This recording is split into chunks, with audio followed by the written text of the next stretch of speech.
नमस्कार बच्चों। अभी आपने पाठ 8 तक देखा। आज है अपना पाठ अपना अपना भाग, जिसके लेखक हैं जैनंद कुमार। तो हिंदी साहित्य में प्रेमचंद के बाद जैनंद को मील का पत्थर माना जाता है। अर्थात ये भी कहानियाँ और साहित्य के लिए जैसे प्रेमचंद श्रेष्ठ थे वैसे ही मनोवैज्ञानिक कथा साहित्य में इनका योगदान अभूतपूर्व है।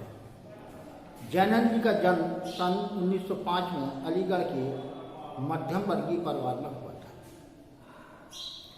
इन्होंने काशी विश्वविद्यालय से उच्च शिक्षा प्राप्त की और शिक्षा प्राप्ति के दौरान ही ये गांधी जी के असहयोग आंदोलन में शामिल हो गए।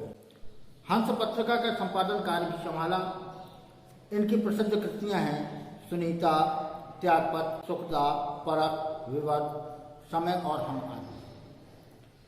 हृदय को झकझोर देने वाले यह कहानी अपना अपना भाग अत्यंत मार्मिक बिंदु पर आकर समाप्त होती है। निम्न वर्ग के बालक की दयनीय आर्थिक स्थिति के माध्यम से विभिन्न वर्गों का तुलनात्मक विश्लेषण यहाँ किया गया है। भाषा मुहावरेदार व निबंधात्मक है। 24 दिसंबर सन 1988 में इनका निधन हो गया था। अब देखिए पाठ के संदर्भ में ये था लेखक परिचय। अपना अपना भाग्य कहकर हर व्यक्ति अपनी जिम्मेदारी से बचना चाहता है। यानी कोई कहता कि भैया ऐसा करना था तो कहते सब अपना अपना भाग्य। ये सभी अपनी अपनी जिम्मेदारियों से बचना चाहते हैं। लोगों की कठोरता और स्वार्थी स्वभाव गरीबों के हृदय को झकझोर कर रख देता है। किसी ने सच ही कहा है कि सहानुभूति के नीचे स्वार्थ की परत आ ही जाती है। सहानुभूति में कुछ ये भी हमारा भी हित हो रहा है, इस कारण वो उसे सहानुभूति दिखाता है। दया का आचरण मनुष्य का है। प्यासे को पानी पिलाना, भूखे को भोजन कराना, निराश्रित को आश्रय देना दया के रूप है। ये सब दया के रूप हैं। यानी किसी को लेकिन अब आश्रय देने में जड़ को जोड़ना पड़ेगा। अब आदमी साधु व्यक्ति पर से करता उसकी आश्रय नहीं। क्यों? ना पता साधु के बीच में कौन हो। लेकिन उस समय की उन्होंने व्याख्या है कि आश्रय देना भी एक दया का धर्म है। यह भी सच है कि जब तब जहाँ जहाँ जिस पर दया नहीं करनी चाहिए, देश काल पात्र के अनुसार ही दया दिखाना होता है। अर्थात उसका समय, उसकी मजबूरी आदि को देखकर ही हमें दया दिखानी चाहिए। नहीं तो आज कल सैकड़ों ऐसे होते हैं जो सरसब्ज होते हुए भी मांगने का प्रयास करते हैं। अब देखिए कहानी अपना अपना भाग। बहुत कुछ निरुद्देश घूम चुकने पर हम सड़क के किनारे बेंच पर बैठ गए। ये कौन कह रहा है? लेखक। नैनीताल की संध्या धीरे धीरे उतर रही थी। रुई के रेशे से भाप के बादल हमारे सिरों को छू छू कर बेरोक टोक घूम रहे। अर्थात नैनीताल में बादल नीचे आ जाते हैं तो कोमल फाहों की तरह, रुई की तरह वो बादलों को छूकर इधर उधर जा रहे हैं। हल्के प्रकाश और अंधियारी से रंगकर कभी वे नीले दिखाई देते, कभी सफ़ेद, और फिर जरा सी देर में अरुण पड़ जाते थे, जैसे भी हमारे साथ खेलना चाहे। अर्थात उन पर जैसी ही रोशनी पड़ती थी वैसे ही नहीं वो दिखाई देती। ताल में किश्तियाँ अपने सफ़ेद पाल उड़ाती हुई एक दो अंग्रेज यात्रियों को लेकर इधर से उधर। देखिए नैनीताल है, वहाँ एक बड़ा तालाब है जिसमें पर्यटक आते हैं। तो कवि कहता है, लेखक कहता है कि उसमें कुछ अंग्रेज यात्री नाव में बैठकर इधर से उधर जा रहे थे। छोटी छोटी किश्तियाँ पड़ी हुई थी। कुछ अंग्रेज अपनी सुई सी शक्ल की डोंगियाँ कुछ सर से बांधकर सर पर दबा, यानी डोंगी कह रहा थी बिल्कुल जिसमें एक या दो व्यक्ति बैठ पाते, बिल्कुल पतली हुई।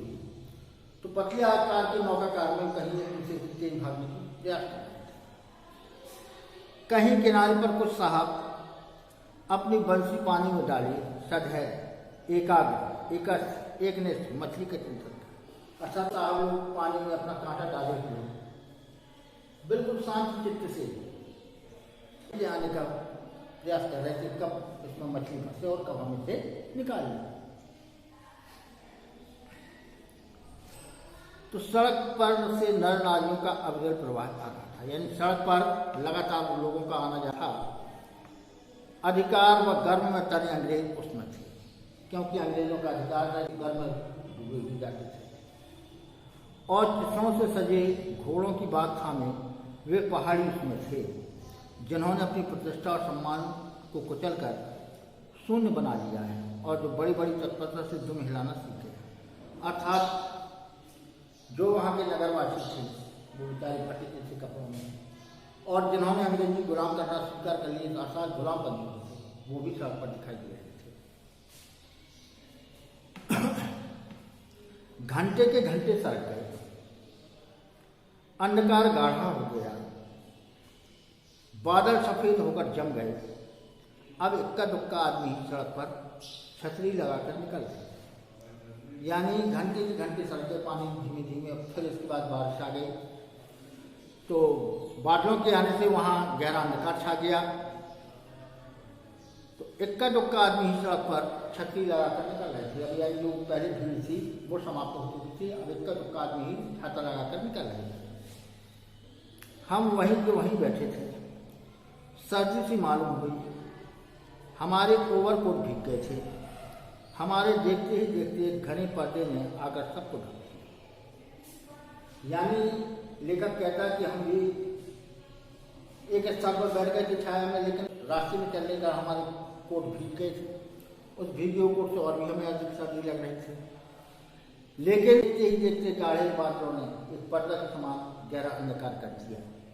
रोशनियां मानो मर गई थी, अर्थात उस अंधकार में रोशनी का जरा भी नामो निशान नहीं दिखाई देता था। जगमगाहट लुप्त हो गई। वे काले काले भूस के पहाड़ भी सफेद पर्दे के पीछे छिप गए। अर्थात अब बर्फबारी में उन्होंने जो काले काले पहाड़ दिखा रहे थे वो क्या हो गए, सफेद बर्फ के रूप में परिणत हो गए, यानी सफेद रंग के हो गए। ऐसा घना कोहरा हमने कभी नहीं देखा था, यानी चारों ओर सफेदी पर छाई। रूई के बाद में जैसे कोहरा होता है, कोहरे को दिखाई नहीं देता, इस प्रकार होना वहाँ छा गया। वह टप टप टपक रहा था, यानी उसमें हमें मालूम नहीं पड़ता, लेकिन धीमे धीमे जैसे भी लगती है वो पानी की बूंदा बदल जाती है, कोहरा और पानी टपकने लगता है। हम अपने अपने होटलों की चले। अब कोहरा आ गया, सर्दी भी लग रही थी, तो लेखक कहता कि हम अपने अपने होटलों में जहाँ रुके थे वहाँ चले गए। रास्ते में दो मित्रों का होटल मिला, यानी जो लेखक के मित्र थे वो दूसरे होटल में रुके हुए थे, उनका होटल मिला। दोनों वकील मित्र छुट्टी लेकर गए थे। हम दोनों आगे बढ़े, हमारा होटल आगे था। ताल के किनारे किनारे हम चल रहे थे। सर्दी इतनी थी कि सोचा कोट पर एक कंबल और होता तो अच्छा होता। बोले इतनी सर्दी थी। रास्ते में ताल के बिल्कुल किनारे एक बेंच पड़ी हुई थी। मैं झटपट होटल पहुंचकर इन भीगे कपड़ों से छुट्टी पा गर्म बिस्तर में छिपकर सो डाला। अर्थात सर्दी से मैं इतना तंग आ चुका था, लेकर कहता है कि मैं चाहता था कि मेरा होटल शीघ्र आया और मैं कपड़ों को उतार कर शीघ्र अपने बिस्तर में छुप जाऊं, अर्थात सर्दी दूर कर दूं। तो पर साथ के मित्र की झनक कब उठेगी और कब थमेगी, इसका क्या ठिकाना है। अर्थात मेरे साथ था, उसके मजा ही मैं नहीं जानता था।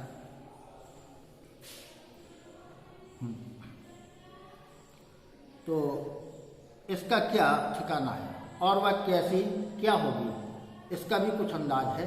उन्होंने कहा आओ जरा यहाँ बैठो। देखो मेरा कहता कि मुझे शादी लग रही थी, लेकिन मेरे साथ जो मित्र था उसका इच्छा थी, बोले आओ मुझे बाहर गर्मी पड़ी हुई यहाँ बैठे।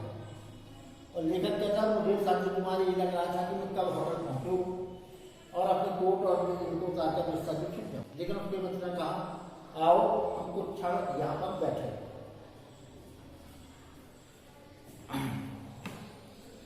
तो उस कहरे के रात में ठीक 1 बजे तालाब के किनारे कि उस भीगी बर्फीली ठंडी हो रही लोहे की बेंच पर बैठ गए।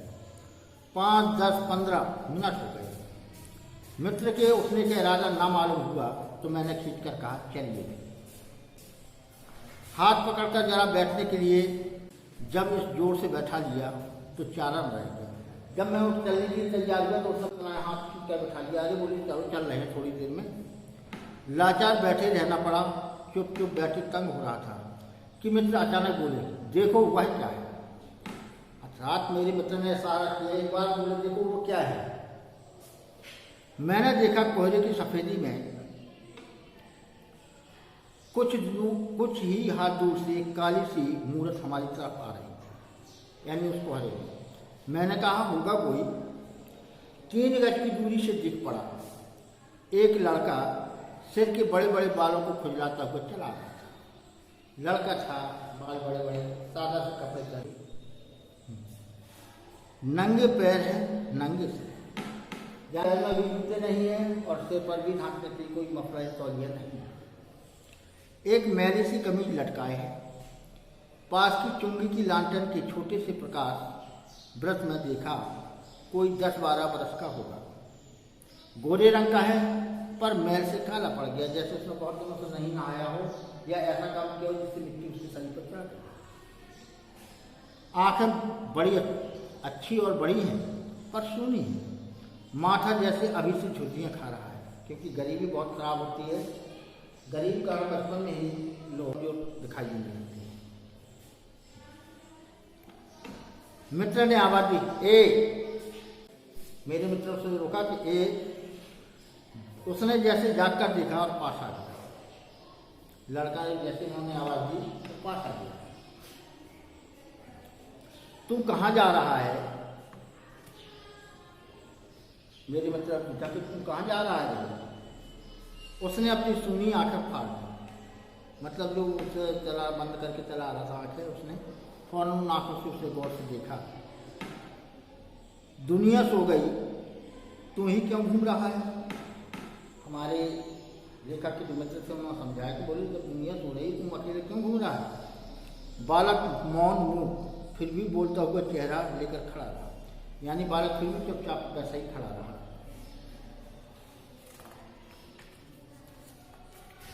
कहाँ सोएगा? बच्चा कहता है, यहीं कहीं। कल कहाँ सोया था? बोले, दुकान पर। आज वहां क्यों नहीं सोएगा? दुकानदार ने नौकरी से हटा दिया। क्या नौकरी थी? सब काम, 1 रुपया और जूठा खाना, ये हमें खाने को मिलता था। फिर नौकरी करेगा? मित्र ने लड़के से पूछा। हाँ। बाहर चलेगा? बोले, हाँ। आज क्या खाना खाया? मेरे मित्र ने पूछा। लड़का बोला, अब खाना मिलेगा? बच्चा बोलता है, नहीं मिलेगा। तो यूं ही सो जाएगा? हाँ। कहाँ? यहीं कहीं। बोले, जहाँ जगह मिल जाएगी थोड़ी बहुत आड़ की, वही है। इन्हीं कपड़ों से। बालक फिर आंखों से बोलकर मुंह खड़ा रहा। आंखें बोलती थी, अर्थात उसने कोई जवाब नहीं दिया, केवल आंखों से देखा उसने। यह भी कैसा मूर्ख प्रश्न है। माँ बाप हैं। कहाँ? 15 कोस दूर गाँव में है। बोले, यहाँ नहीं है, 15 कोस दूर। तू भाग आया? हाँ। क्यों? मेरे कई छोटी भाई बहन हैं, सो भाग आया। वहाँ काम नहीं तो रोटी नहीं। बाप भूखा रहता है और मारता था, माँ भूखी रहती थी और रोती थी, सो भाग आया। एक साथी और था, उसी गांव का था, मुझसे बड़ा। दोनों यहाँ साथ आए थे। अब वह नहीं गया, मर गया।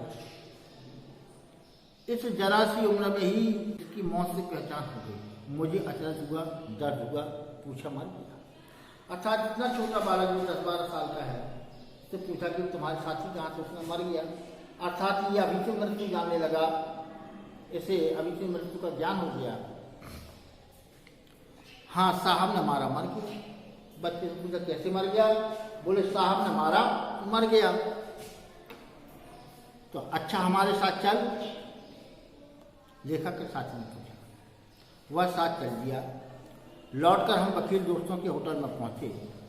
वकील साहब वकील लोग होटल के ऊपर के कमरे में से उतर कर आए। कश्मीरी दुशाला लपेटे थे, मोजे चढ़े हुए, पैरों में चप्पल थी, स्वर में हल्की सी झुंझलाहट थी, कुछ लापरवाही थी। ओहो, फिर आप कहिए, यानी वकील मित्रों ने कहा कि ये लेखक पुनः लौट कर आए हैं, तो आपको नौकर की जरूरत थी ना, देखिए यह लड़का है। उन्होंने पूछा कि आप नौकर के लिए पूछ रहे थे, मैं ये लड़का लेकर आया हूँ, कहाँ से लाए, इसे आप जानते हैं? वकीलों ने पूछा।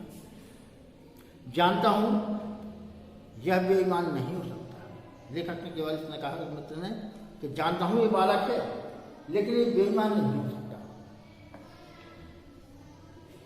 अजी ये पहाड़ी बड़े शैतान होते हैं, बच्चे बच्चे में गुण छिपे रहते हैं।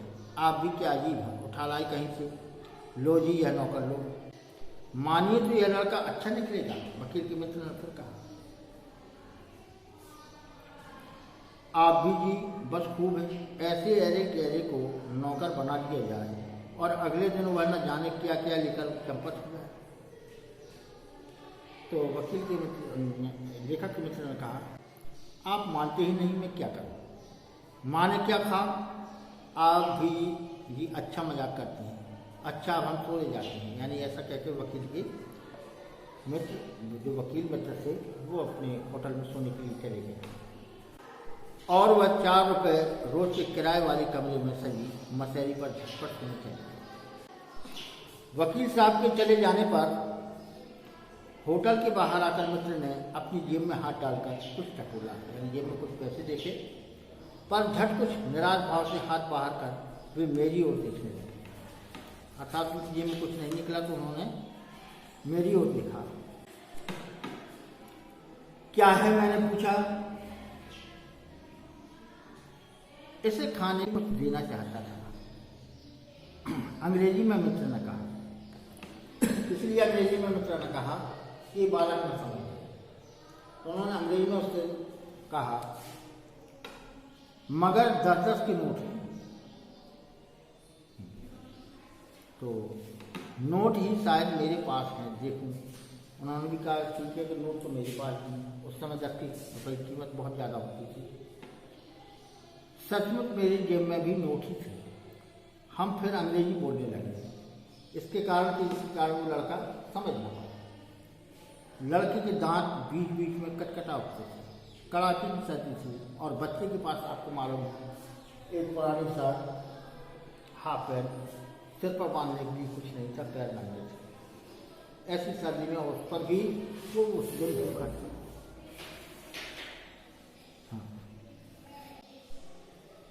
तो मित्र ने पूछा, तब मैंने कहा 10 का नोट ही दे दो। शक पकाकर मित्र मेरा मुंह देखने लगे। अरे यार, बजट बिगड़ जाएगा। बोले, हम 10 का दे देंगे, बजट बिगड़ जाएगा, क्योंकि उस समय 10 रुपये की कीमत पड़ी हुई थी।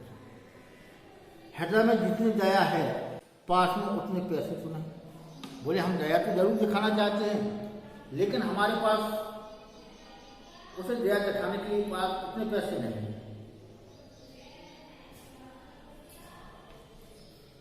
तो जाने दो, यह भी दया ही इस जमाने में बहुत। मैंने कहा, मित्र चुप रहे। अर्थात मैंने कहा कि भैया ठीक है, आपने इसके बच्चे को लिया, ये वहाँ ले गए, लेकिन काम ही नहीं मिला, तो ठीक है, इतनी दया इसके साथ बहुत। ऐसा कहकर मित्र चुप हो गए। मैंने कहा, मित्र चुप रहे, जैसे कुछ सोचते रहे। अर्थात उनका कहते कि मैंने मित्र से कह दिया, भाई इतनी दया काफ़ी है, अब इसके आगे दया दिखाना ये अपना कार्य। बोली, जितनी दया दिखा दी, लेकिन यदि मैं पैसे दे तो मेरा बैलेंस बिगड़ जाएगा।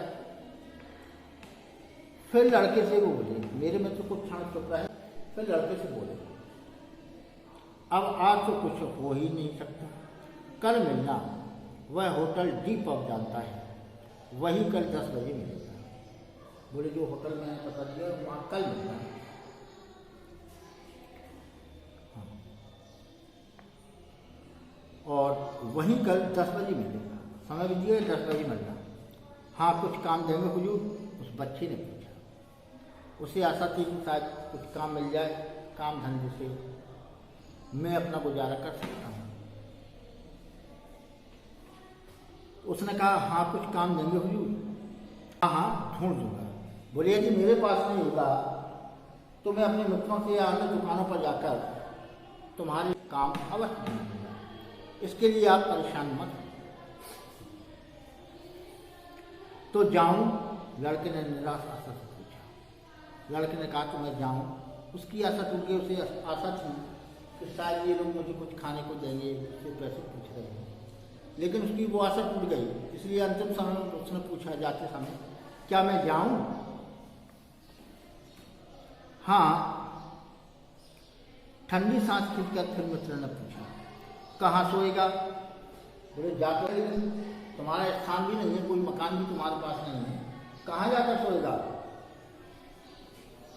यही कहीं बेंच पर। बोले बगीचे में जो तालाब के किनारे बेंच पड़ी है, यहीं कहीं सो जाऊंगा, या पेड़ के नीचे, या किसी की दुकान की भट्टी में, भट्टी जल रही गर्म होगी, उसी की आगे में मैं बैठा रहूंगा और वहीं पर सो जाऊंगा। बालक कुछ ठहरा, यानी कुछ रुक गया। मैं असमंजस में रहा। तब वह प्रेत गति से एक ओर बढ़ा और कोई नहीं। अर्थात जब मैंने पूछा कि ठीक है तुम यहाँ से जा रहे हो, लेकिन रुकोगे कहाँ? बोले यहीं कहीं जो बगीचे में बेंच पड़ी होगी, बेंच पर सो जाऊंगा, या किसी पेड़ के नीचे सो जाऊंगा, अथवा जो दुकानदार बंद करके चलेगा उनकी कुछ भट्टी की गर्मी है, उसी के पास में सो जाऊंगा। इस प्रकार मैं अपनी रात गुजार दूंगा।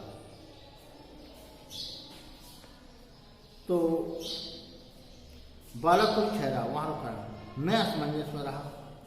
तब वह प्रेत गति से, यानी बड़ी तेजी से एक दिशा की ओर चला गया।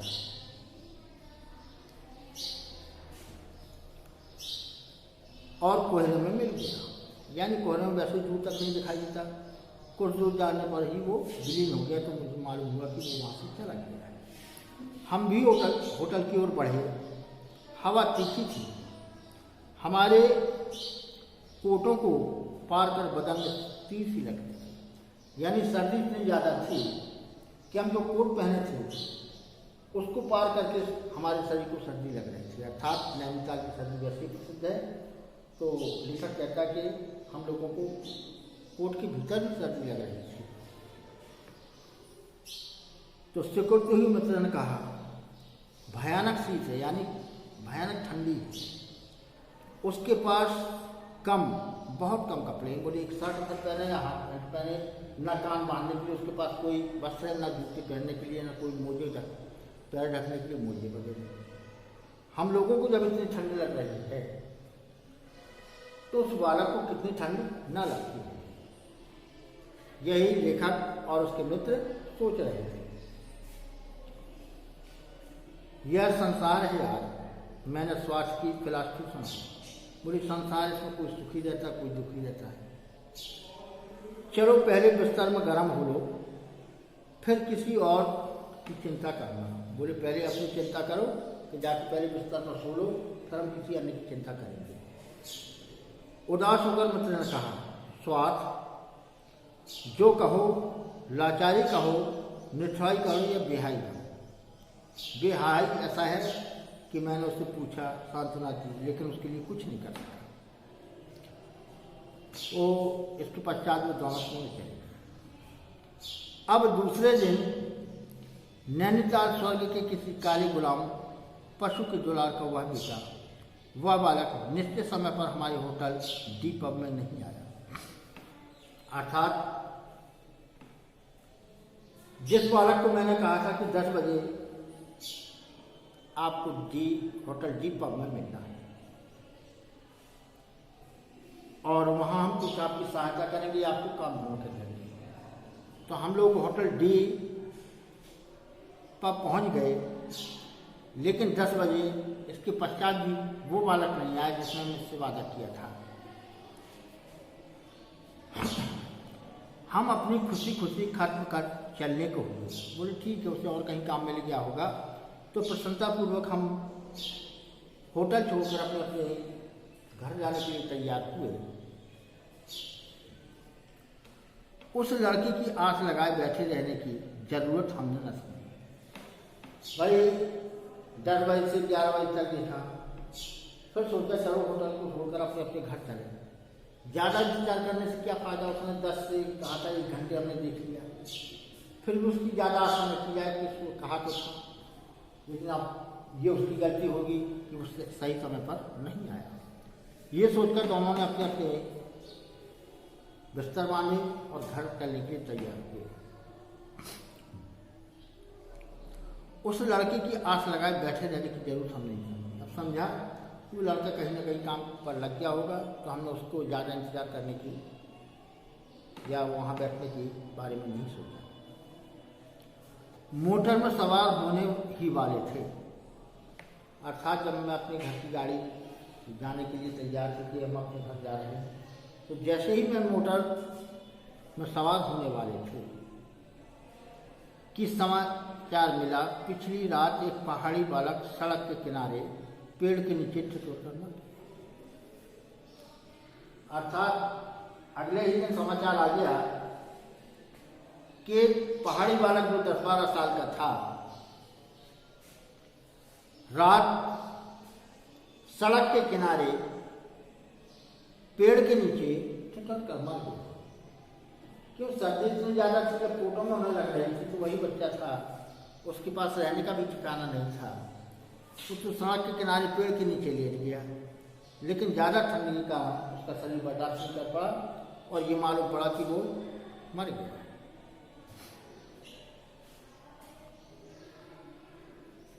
तो मरने के लिए उसे वही जगह, वही 10 वर्ष की उम्र और वही काली पीठों की कमी मिली थी। यानी जो कपड़े वो पहने हुए था और उसने बताया था कि मैं किसी पेड़ के नीचे सो जाऊंगा, तो उसमें वही कपड़े वो पहने हुए था और पेड़ के नीचे सो रहा था, जो जैसे कि उसने कहा। आदमियों की दुनिया ने बस यही उपहार उसके लिए छोड़ा था। अर्थात हम लोग मनुष्य हैं, मनुष्य की सहायता करना हमारा धर्म है। लेकिन आज इस बालक की मृत्यु से मालूम पड़ा कि यदि किसी ने मनुष्यता दिखाई होती तो आज उस बालक की मौत न होती और उसके पास दुनिया में केवल वही शर्ट पैंट शेष था जो दिखाने के लिए था, बाकी उसके प्राण पक्षी उड़ चुके थे। पर बताने वालों ने बताया कि गरीब के मुंह, छाती, मुट्ठियां और पैरों पर बर्फ की हल्की सी चादर चिपक गई थी। अर्थात देखने वालों जो उस बालक को वहां जाकर देखा, तो उन लोगों ने बताया कि उसके शरीर के ऊपर बर्फ की हल्की सी परत चढ़ गई थी। बताइए, इतनी ठंडक थी कि उसके ऊपर बर्फ भी जमी हो पाई, इसलिए कितना ठंडा हो गया होगा। मानो दुनिया की बेहाई ढकने के लिए प्रकृति ने शव के लिए सफेद और ठंडे कफन का प्रबंध कर दिया। अर्थात आदमियों के संसार में एक बच्चे के प्रति इतना दुर्व्यवहार देखकर इस प्रकृति में ऐसा लगता था कि उसके ऊपर जो बर्फ की चादर लपेटी है वो सफेद कफन के रूप में उस बालक को प्रदान की है, जिसे सांसारिक मनुष्य न दे सके। तो सब सुना और तब मैंने सोचा अपना अपना भाग्य, ये अपना अपना भाग्य है कि कोई सुख से अपना समय व्यतीत कर रहा है, प्रसन्न हो रहा है, और कुछ इस प्रकार गरीब लाचार भूख से व्याकुल बच्चे की तरह संसार से विदा। तो इसी शीर्षक पर जैनन जी ने ये पाठ लिखा है कि अपना अपना, और इसी के साथ पाठ समाप्त होता है। धन्यवाद।